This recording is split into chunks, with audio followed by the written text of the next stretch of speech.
আমি বেলে মাছ নিয়েছি। বেলে মাছটা একটু মিডিয়াম সাইজের নিয়েছি, আর নিয়েছি একটা আলু কেটে এভাবে টুকরো করে নিয়েছি।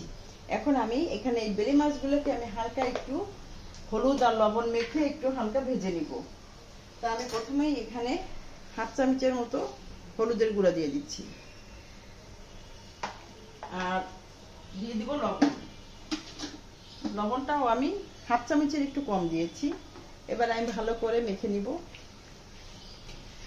আর এই বায়লা মাছ হালকা একটু ভেজে আর আলু দিয়ে রান্না করলে কিন্তু খেতে অসম্ভব মজা, আমার কাছে ভালোই লাগে। আর আমার হাজব্যান্ডও খুব পছন্দ করে এভাবে বেলে মাছ রান্না করলে। তা আমি আজকে বেলে মাছটা রান্না তো না, একদম ঝোল থাকবে না, পোড়া পোড়া করবো। তা আলুটাকেও আমি এখানে যে মশলা ছিল লবণ আর হলুদ থেকে ভালো করে একটু মেখে নিচ্ছি। এই হালকা করে আমি এই যে আলুটাও একটু ভেজে নিব। হয়ে গেল আমার মাখানো। চুলায় একটা প্যান বসিয়ে আমি একটু তেল দিয়ে দিচ্ছি, রান্নার সয়াবিন তেল। তেলটা গরম হওয়া পর্যন্ত অপেক্ষা করব। তেলটা গরম হয়ে গেছে। আমার যে হলুদ লবণ মেখে যে মাছগুলি রাখছিলাম সেগুলি এক এক করে আমি দিয়ে দিচ্ছি।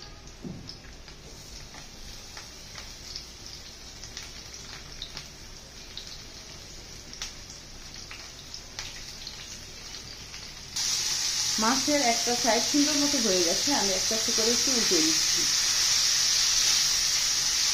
এভাবে মাছ একটু হালকা ভেজে আর আলুটাকেও কিন্তু হালকা ভেজে ভুনা করে খেয়ে দেখবেন যে কতটাই মজা।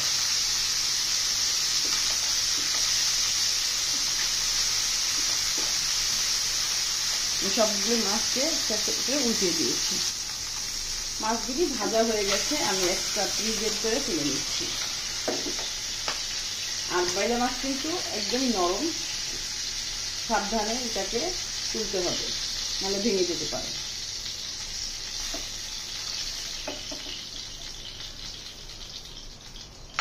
এবারে আলুগুলো আমি একটু ভেজে নেব।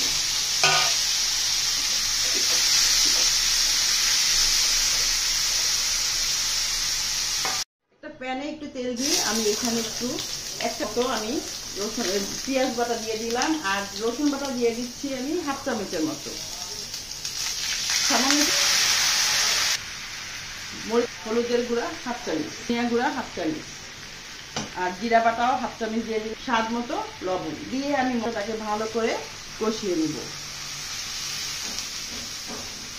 ভেজে রাখা আলুগুলি আমি মশলার ভিতরে দিয়ে আমি কিছুক্ষণ একটু কষাবো। এবার ভেজে রাখা মাছগুলি আমি উপর থেকে দিয়ে দিলাম,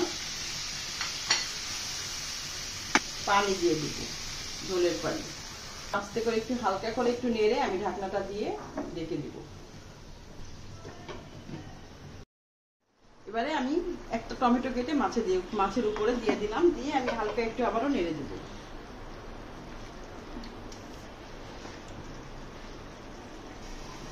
আলু দিয়ে বেলে মাছ চচ্চড়িটা আমার হয়ে গেছে। আমি উপর থেকে ভাজা জিরার গুঁড়া দিয়ে দিলাম।